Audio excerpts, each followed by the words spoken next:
luego de meterse dentro de los grupos cristianos, escribe unas cartas a Trajano.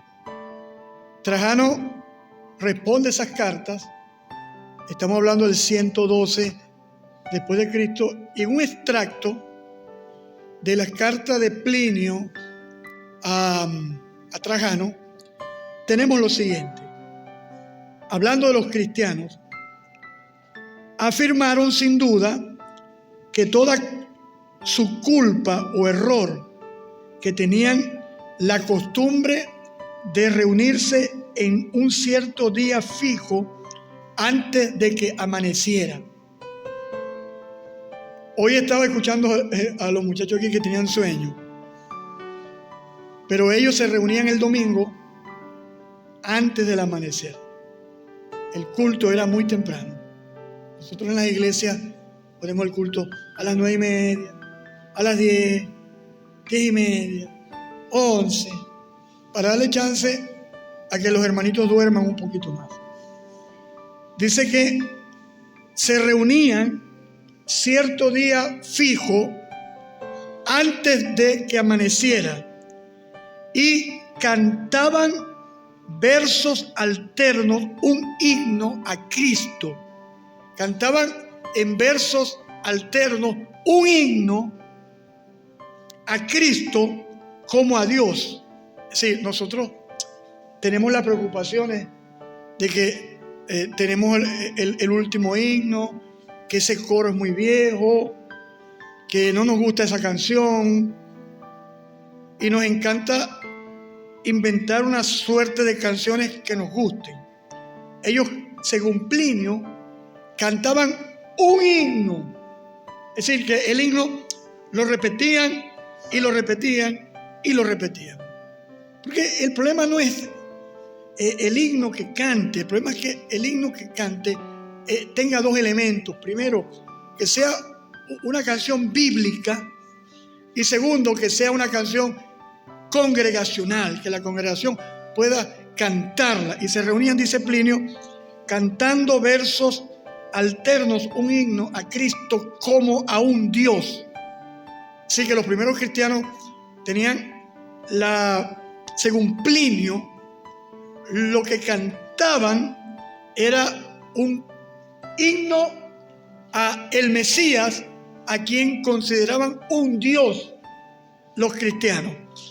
Y también se ataban a sí mismos un juramento solemne: no a las malas acciones, nunca cometer fraude, robo, adulterio, nunca falsificar su palabra, ni para negar una prenda cuando fueron llamados a entregarla. Después de todo esto, tenían la costumbre de separarse y luego reunirse para participar de la comida, pero comida ordinaria y sencilla. Incluso en esta práctica, decía Plinio, sin embargo, la habían abandonado después de la publicación de mi edicto, por el cual, según sus órdenes, había prohibido las asociaciones políticas. Es decir, que se reunían a comer comida sencilla. No había en ellos mentira, engaño, no había fraude. Nosotros hemos convertido el cristianismo en una religión de una experiencia en el culto, de un pataleo, de una cosa extraña, del que el que más siente, el que más brinca, el que más... el cristianismo es la concepción de una vida transformada. El cristianismo es más que un culto o una expresión cúltica. Yo voy a los cultos de las iglesias evangélicas y salgo pero con un estado de tristeza cada vez que voy. Yo tengo un problema después de ponerme viejo, que voy a los cultos y lo que me da es ganas de llorar.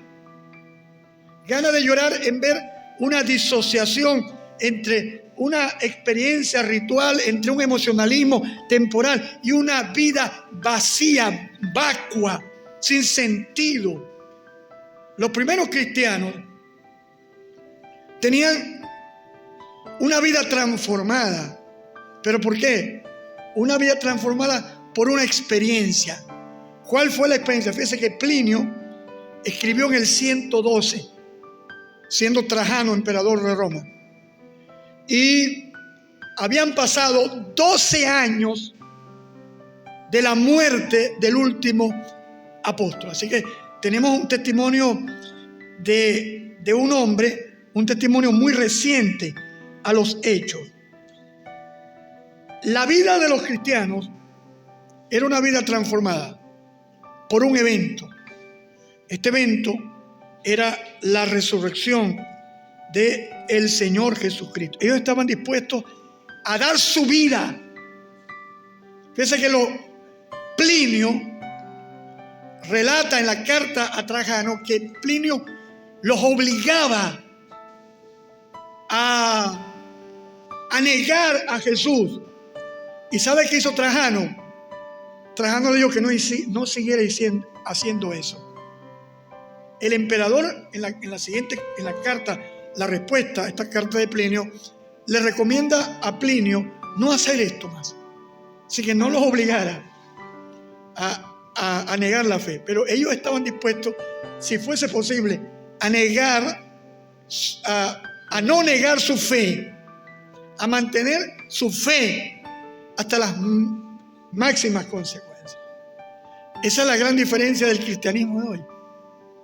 Que el cristianismo de hoy es un cristianismo tan superficial que le piden una verdad y miente. Que para ganar dinero hacen fraude.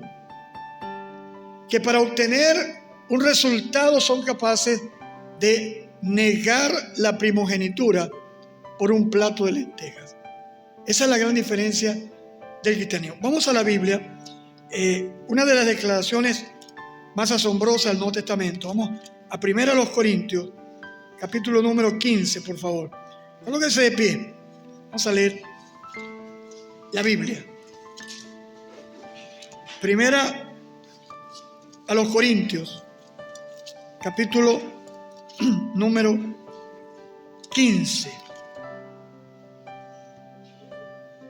Versículos 1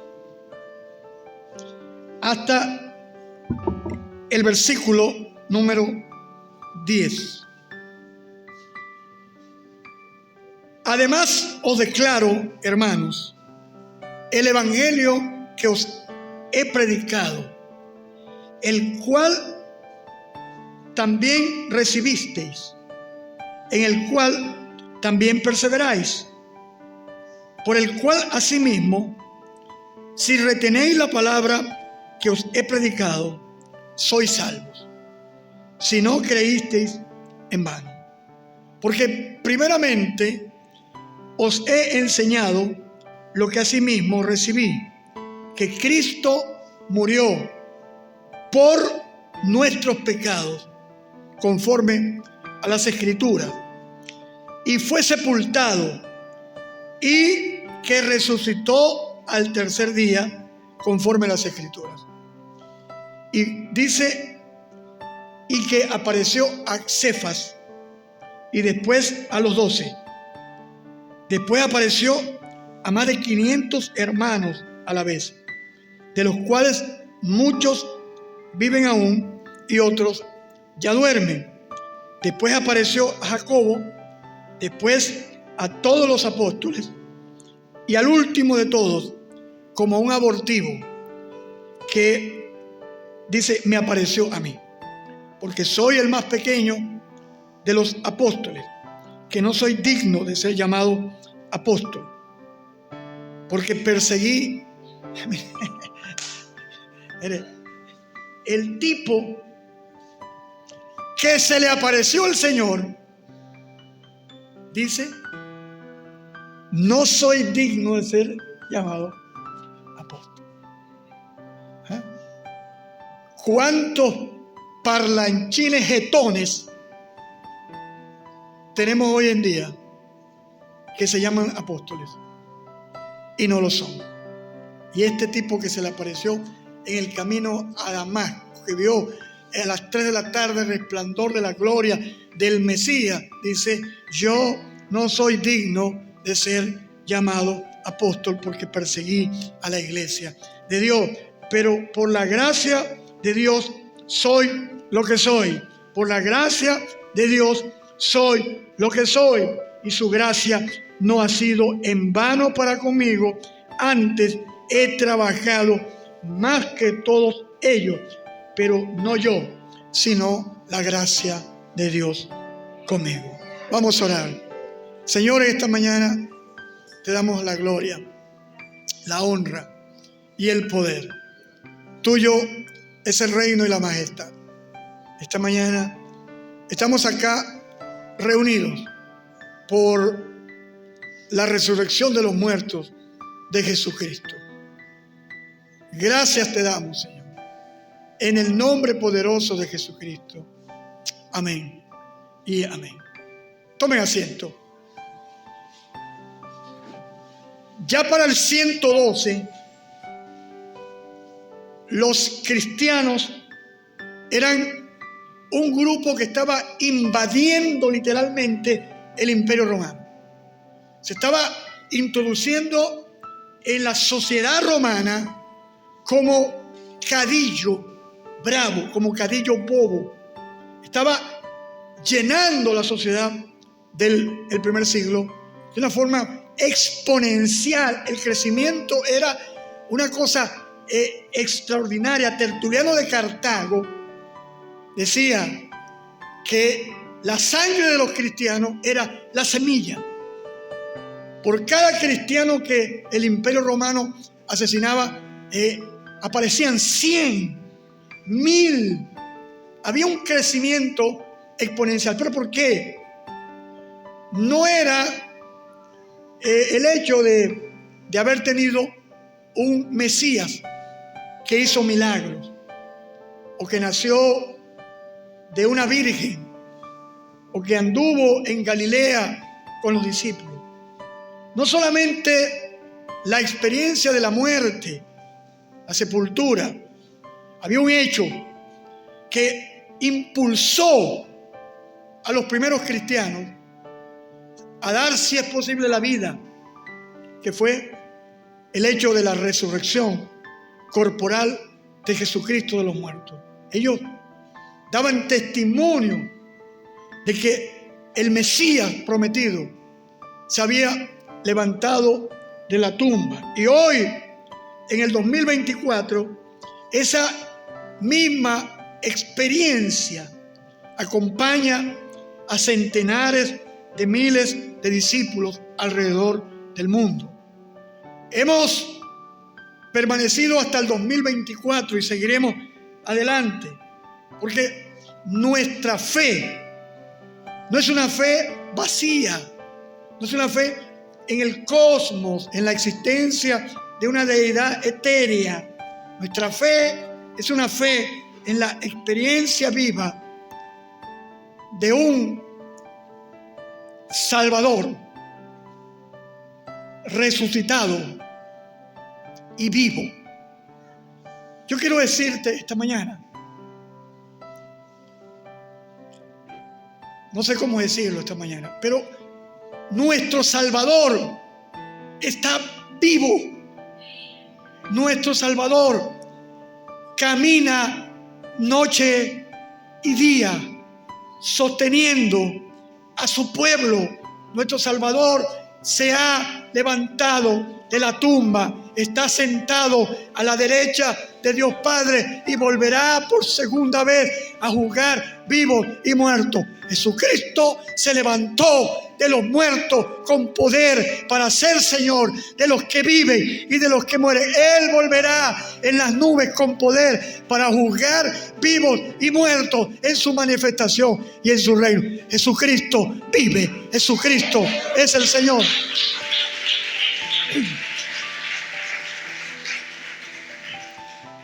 Pablo centra lo que llama él el Evangelio, la nueva noticia de la proclamación, del querigma, del mensaje que es anunciado.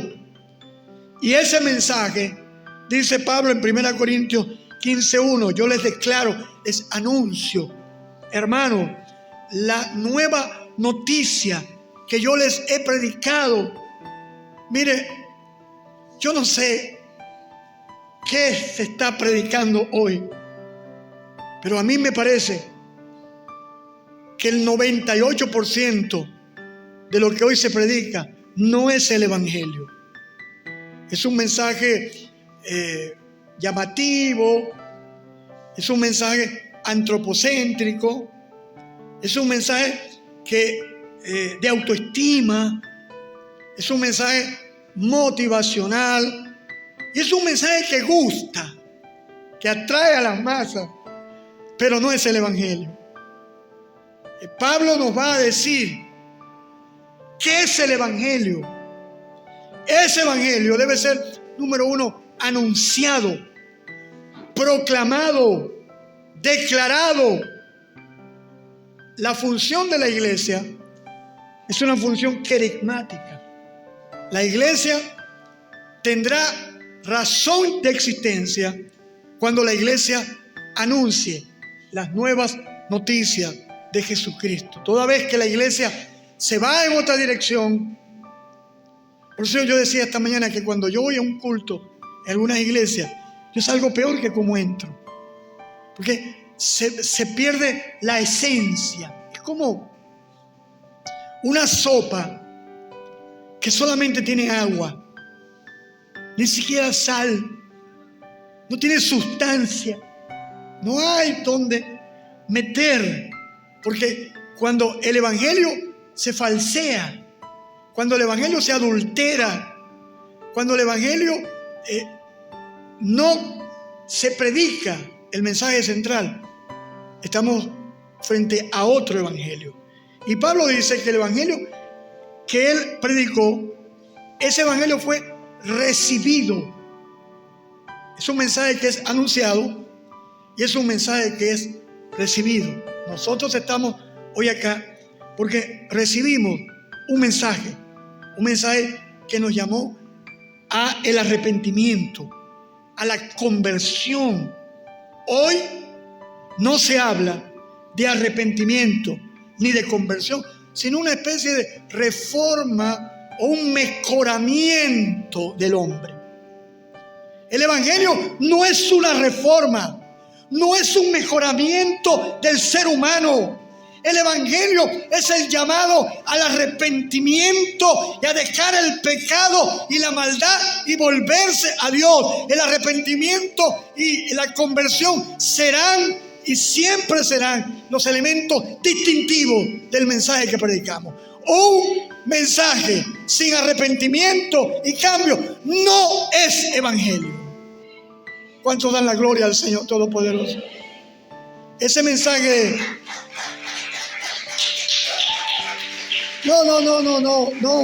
no ofendas tanto, no llames al hombre pecador.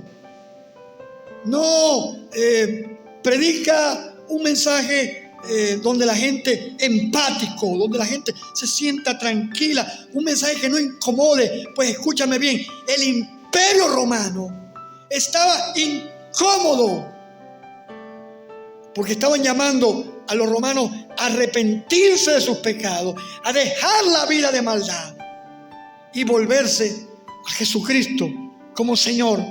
Iglesia Benaía, ese es el evangelio. El evangelio es la noticia de Dios a la humanidad de un cambio de vida, de un cambio de existencia, de una reorientación de la vida humana en función a los valores del reino que Jesucristo vino a traer a la tierra. Y ese evangelio es un evangelio que debe ser recibido. Y la palabra recibir tiene que ver con adoptar, tomarlo, hacerlo parte de la vida. Si no somos capaces de vivir lo que predicamos, estamos perdiendo el tiempo. Y esa es mi gran preocupación. Mi gran preocupación es que lo que yo puedo ver entre lo que yo puedo escuchar, entre lo que yo puedo escuchar y lo que yo puedo ver, son dos cosas diferentes. Yo veo cultos, música, danzo en el río, vueltas en el desierto. Y yo veo los cultos de las iglesias, pero al mismo tiempo veo mentira, fraude, trampa, adulterio, inmoralidad. Entonces, es una disociación entre lo que profesamos y lo que vivimos.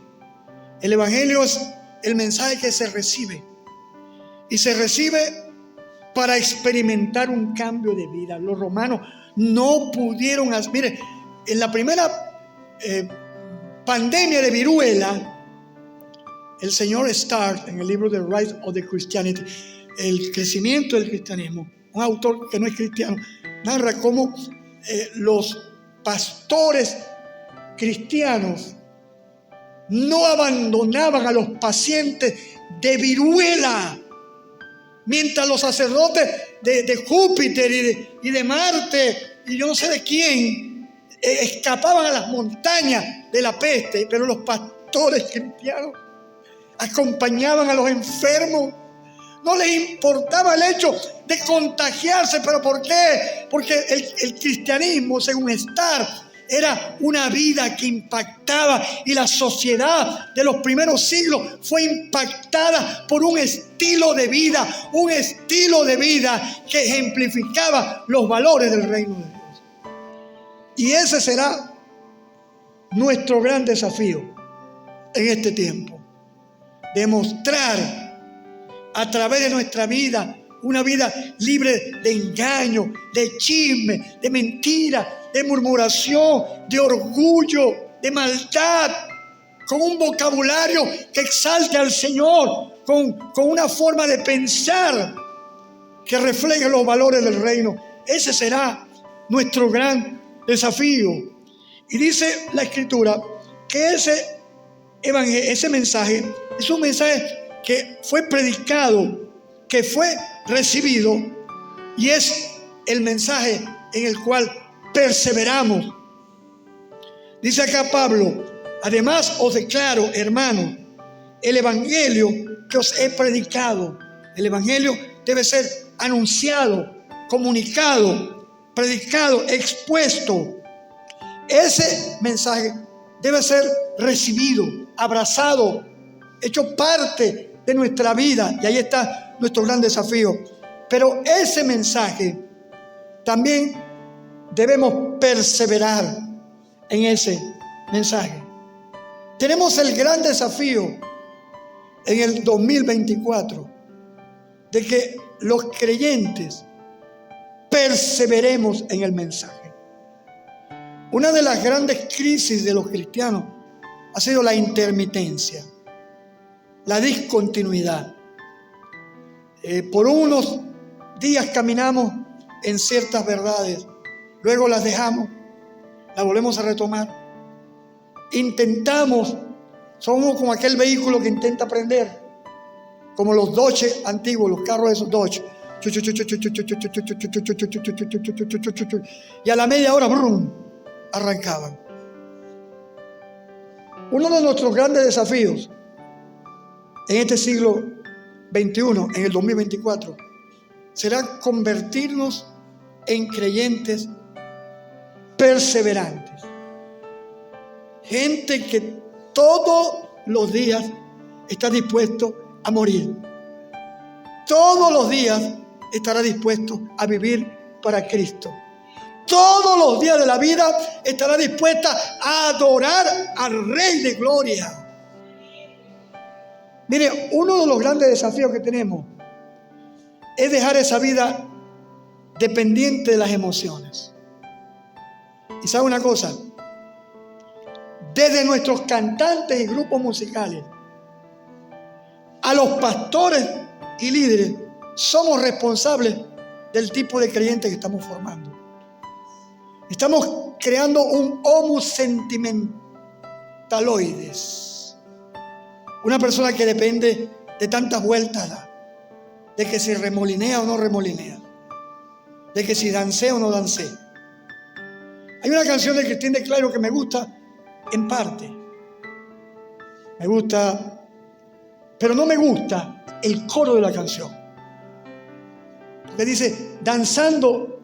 Yo prefiero cantar el coro comiéndome una empanada, porque para mí es más significativo que una simple danza o un movimiento.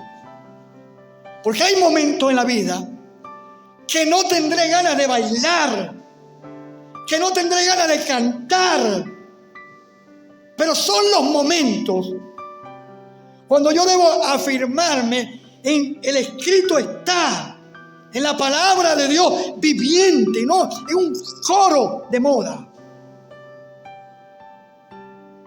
Y los argumentos que la gente me da es que yo sentí el coro. Es que el coro lo canta Marco. Por cierto, Marco Gui estuvo en estos días en Caracas, creo, en tremendo concierto. Me hubiese gustado estar. Y cantando canciones clásicas, antiguas. Porque el problema no está en el tipo de canción que cante. El problema está en que mi corazón y la letra de la canción sea una sola pieza. Esa sola pieza sea poderosa para adorar a Dios en espíritu y en verdad. Entonces, uno de nuestros grandes desafíos es dejar esa religión de la piel, esa especie de sentimentalismo religioso que tanto daño nos ha hecho. Créame, nos ha hecho mucho daño. Necesitamos transformarnos en gente que es capaz de, aún en medio de la peor circunstancia. Mire, en las catacumbas, año 200 en adelante, en las grandes persecuciones imperiales, los cristianos no podían cantar. Y si cantaban, no usaban música. Pero nosotros no, hoy, no, que no hay música, que no hay canciones, que los coros que cantaron no me gustaron. Mire, reunirse para ellos era una gran bendición. Estar juntos para celebrar la resurrección de Jesús de los muertos era suficiente motivo de gozo y de alegría. Nosotros no. Necesitamos atenuantes, elementos que se puedan añadir a nuestro cóctel religioso. Y por eso no somos impacto a esta sociedad. Miren, en Puerto Cabello se reunieron estos días, yo no sé cuántos pastores. Y un pastor le pide a Nicolás Maduro que le regale 20,000 cupos más de el bono del buen pastor. No sé cuántos sean, 500 bolívares, no sé cuánto. Y yo me pregunto, ¿hasta cuándo seguiremos con esta tiranía, esta narcotiranía en Venezuela? Porque esto es una narcotiranía. No hay otra forma de llamarlo, no dictadura.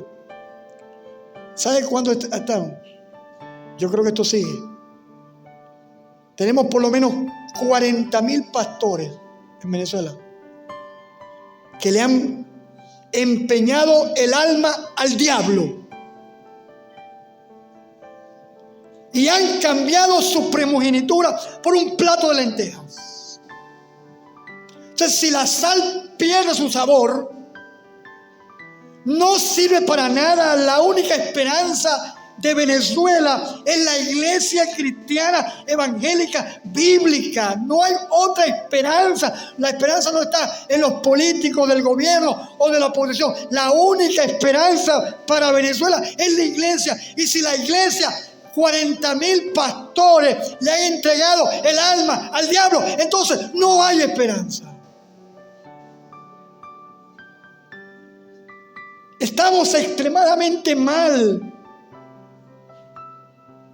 Yo no vine esta mañana en el mensaje de resurrección a darte una palabra que te animara, que te alentara, que te motivara, no, yo vine esta mañana a desbaratar el alma, a romper los paradigmas, a destruir las ilusiones infundadas y centrarnos en el Cristo resucitado y vivo, en las marcas de las manos, en la marca de los clavos, a ver a Jesucristo en su mejor y mayor dimensión histórica, el Cristo resucitado y vivo, al cual la muerte no pudo sostener a él. En ese Cristo nosotros hoy perseveramos en un Salvador vivo, perseveramos en el Salvador que nos amó y se entregó por nosotros, perseveramos en el Evangelio que nos hace morir al pecado, morir a la maldad, morir a nuestra vida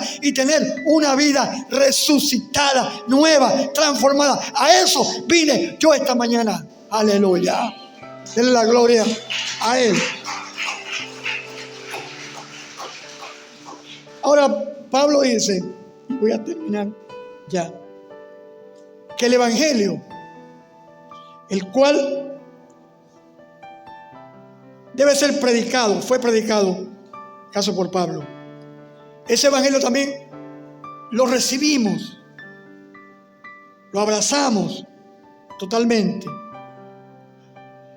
Y por cierto, mi hermano, miren, cuando recibimos el Evangelio, recibimos el paquete completo.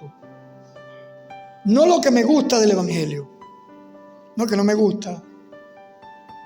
No me gusta esto, me gusta esto, no me gusta esto, me gusta esto. ¿Ya?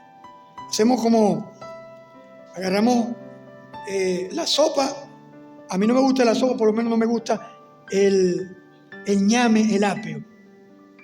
Yo nunca le he hecho a mi sopa ni ñame ni apio. Me parece una cosa, con el respeto a los demás, perder mi tiempo con eso. No me gusta, se lo saco. Pero el Evangelio no es así como la sopa. El Evangelio es el mensaje de la muerte, sepultura, resurrección de Jesucristo. Es el mensaje que habla del juicio venidero, de la condenación eterna, del lago de fuego, de la nueva Jerusalén, de la vida transformada, de romper contra el pecado, de dejar la maldad, de experimentar una vida nueva. Yo no puedo agarrar el Evangelio y seccionarlo. Lo que me gusta, no, esto me gusta, esto no me gusta. Ese es el problema nuestro. Dice el apóstol Pablo, por el cual asimismo, si retenéis la palabra que os he predicado, sois salvos. La palabra de Dios debe sostenerse. La palabra aquí griega es permanecer de pie. Se cayó todo, pero permanecer de pie. ¿Qué va a permanecer de pie? Dice, si retenéis la palabra. Es decir, el cristiano debe caracterizarse por alguien que retiene, sostiene, vive, ejemplifica los valores que predica. En este caso, el Evangelio. Dice Pablo, si retenéis, si mantienen la palabra que os he predicado. Mire, decía Plinio en la carta.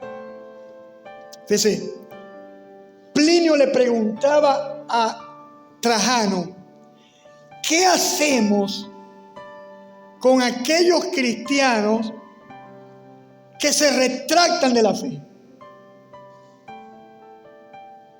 En el primer siglo había un grupo de hermanos que ante la presión de confesar a Cristo o morir, negaban la fe.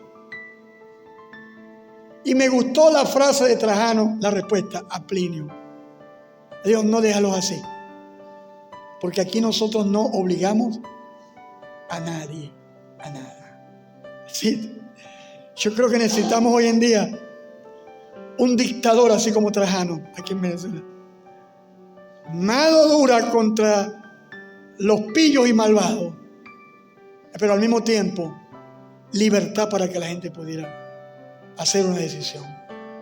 Y le comisionó a Plinio que no los obligara, porque Plinio pidió una lista. Y Trajano le dice a Plinio, aquí no hacemos ninguna lista, no como en el pasado que se hizo la lista Tascón. Aquellos que firmamos aquella referéndum, nos metieron una lista y nos persiguieron por todos lados. No, Trajano le dijo a Plinio, aquí no hacemos ese tipo de listas. Y dejamos que cada quien sea en un sentido libre. Entonces, el Evangelio es la palabra que se retiene. Es la palabra que se mantiene con el tiempo. Es la palabra que se traduce en una vida transformada, y esa vida transformada se mantiene con el tiempo. Necesitamos ese tipo de creyente que se sostenga, creyente que se mantenga, creyente que en medio, mire, estamos viviendo en un tiempo muy complicado. Estamos en un tiempo, mi esposa hablaba de la generación cristal, relatividad, posmodernidad, poshumanismo, transhumanismo, ideología de género, marxismo cultural, transgenética. Estamos en tiempos muy complicados. Se requiere un tipo de creyentes que retengan hasta el fin la palabra que les ha anunciado, el Evangelio de nuestro Señor Jesucristo. Y Pablo dice, si retenéis la palabra que os he predicado, sois salvos. Somos salvos por creer en Cristo, por creer esa palabra. Y dice, si no creísteis en vano. Necesitamos creyentes sólidos a través del Evangelio que hemos anunciado. Mis hermanos, hoy más que nunca tenemos grandes desafíos. Uno, el desafío de anunciar al Cristo vivo y resucitado a una generación agnóstica. Hoy pareciera que tuviera caché, prestigio, ser agnóstico. ¿Y tú crees en Dios? Y nos dicen que creer en Dios es tener un amigo imaginario. Hoy tus amigos, ignorantes o no, son la mayoría estoicos. Hoy está de moda el estoicismo. Está de moda hoy en día, está de moda el neoateísmo.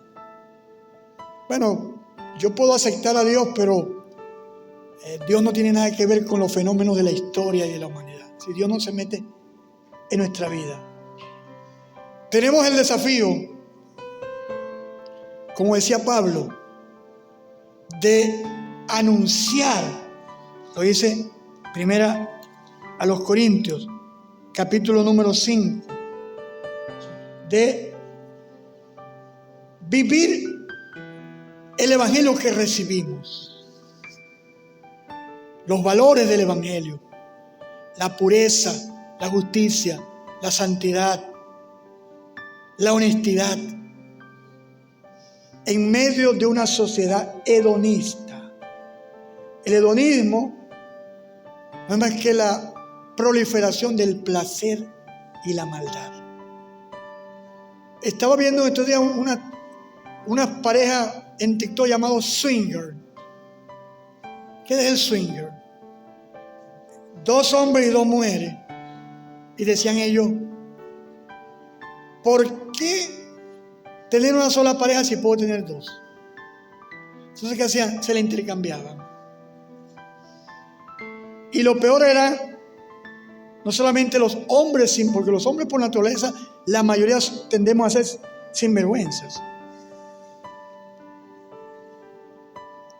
El problema era la cara de sinvergüenza de las 2 mujeres. Porque una decía, estar con un solo hombre es aburrido. ¿Ya? Estaba viendo una chica española en TikTok que está buscando el récord Guinness de con cuántos hombres se ha acostado. Tiene 21 años. Dice que en el mes de abril va a llegar a 1600.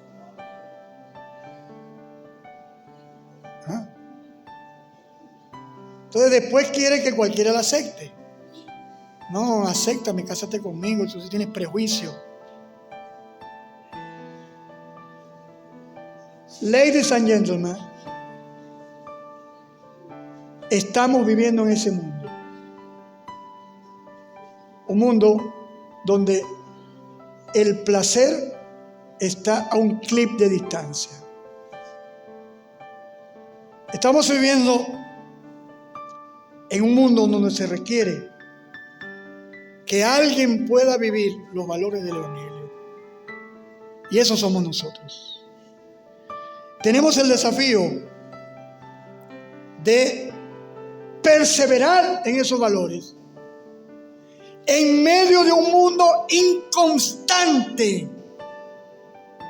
Estaba viendo en estos días un muchacho de 14 años diciendo que era poliamoroso. Y él dice que él depende de cómo se sienta en el momento. Me siento en este momento hombre. Dentro de 5 minutos me siento que me gustan, decía él, las mujeres. Mañana me siento asexual, no me gusta nadie. Pasado mañana me puede gustar una casa. Estaba viendo Danan contra Todes, argentino, y lo llamó un tipo diciendo, estoy enamorado y me voy a casar con Julio. Y él le dijo, ¿Julio qué?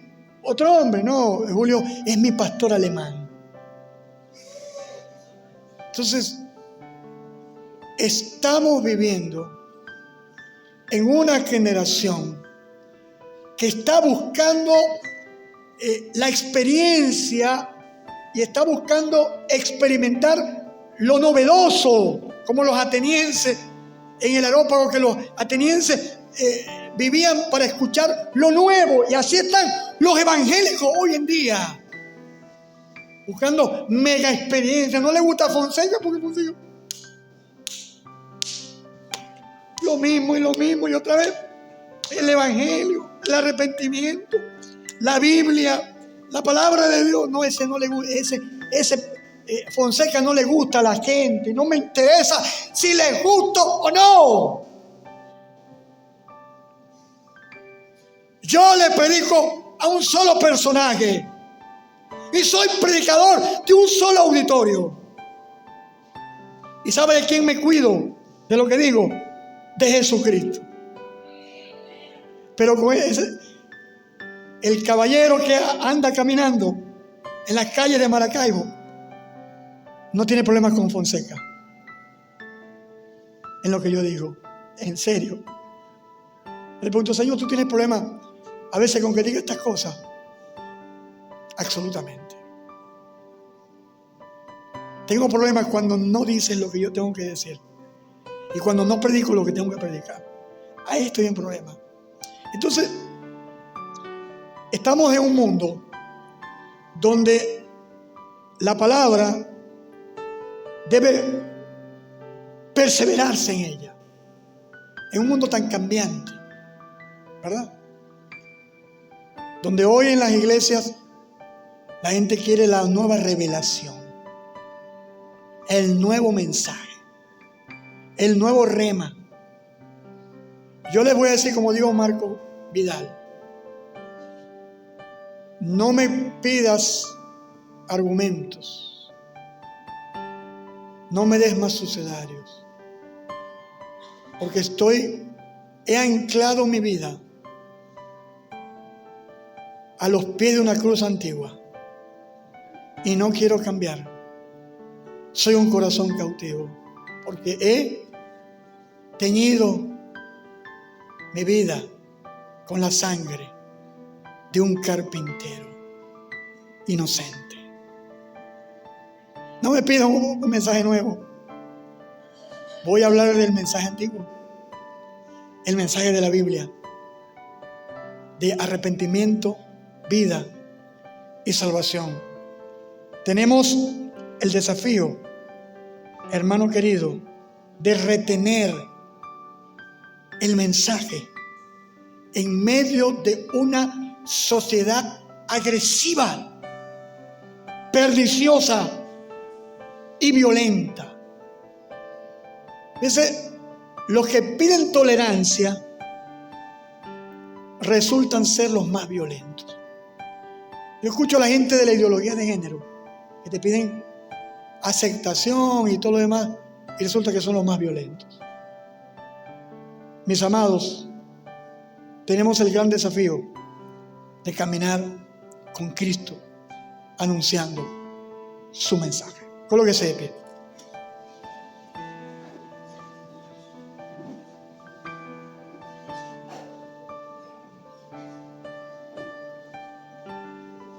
He clavado mi vida a los pies de una cruz antigua.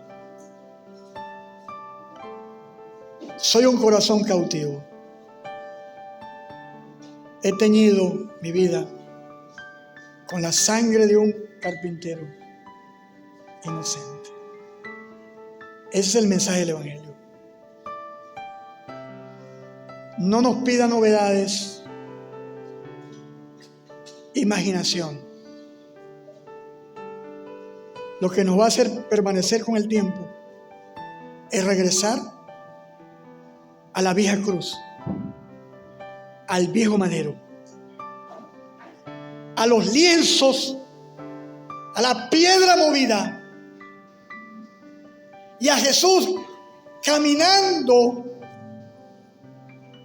hacia Galilea.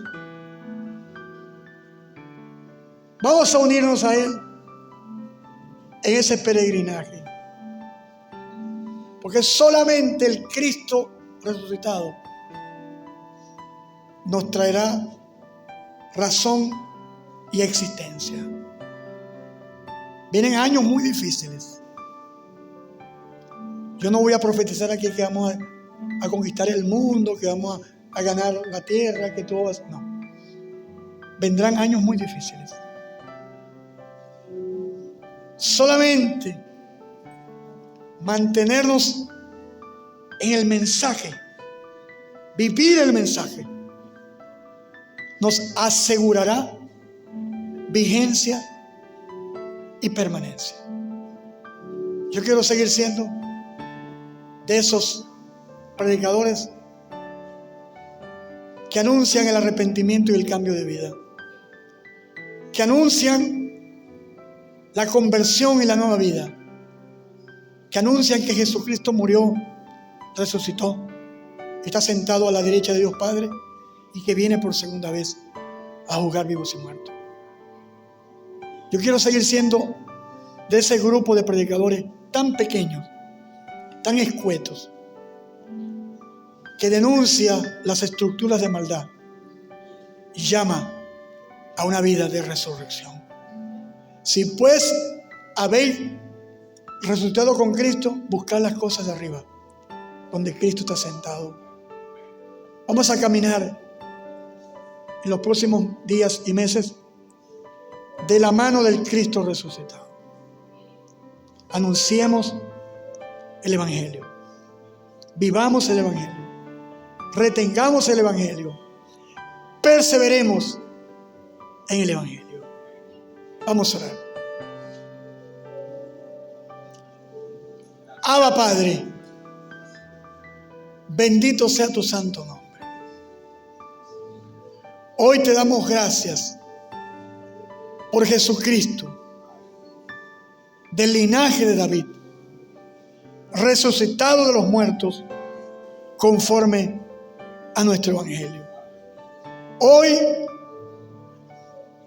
tenemos la oportunidad en Venezuela de tener libertad, para proclamar y anunciar. Ayúdanos, Señor, Padre, a proclamar el Evangelio como la Escritura lo enseña. Ayúdanos a recibirlo completo, sin tapujos, sin resabios. Ayúdanos, oh Señor, a retenerlo en medio de gran turbulencia y confusión. Ayúdanos a perseverar en Él, a mantenernos firmes hasta el final. Ayúdanos a tomar a Jesucristo resucitado de la mano y caminar de tu mano, Señor, el peregrinaje de la vida que nos queda por delante. A no ser como los discípulos de Emaús, en poder ir en la dirección correcta de la mano del Cristo resucitado. Hoy tomamos tu mano en medio de este mundo caótico, este mundo, oh Dios, Padre, que se está autodestruyendo, poder encarnar el Evangelio, el mensaje del Cristo resucitado. Gracias por la resurrección de los muertos de Jesús, que podamos vivir no solamente en el domingo de resurrección, sino la experiencia de una vida resucitada y transformada. Gracias, Señor. Amén. Si ven, Señor Jesús. Denle la gloria al Señor Todopoderoso.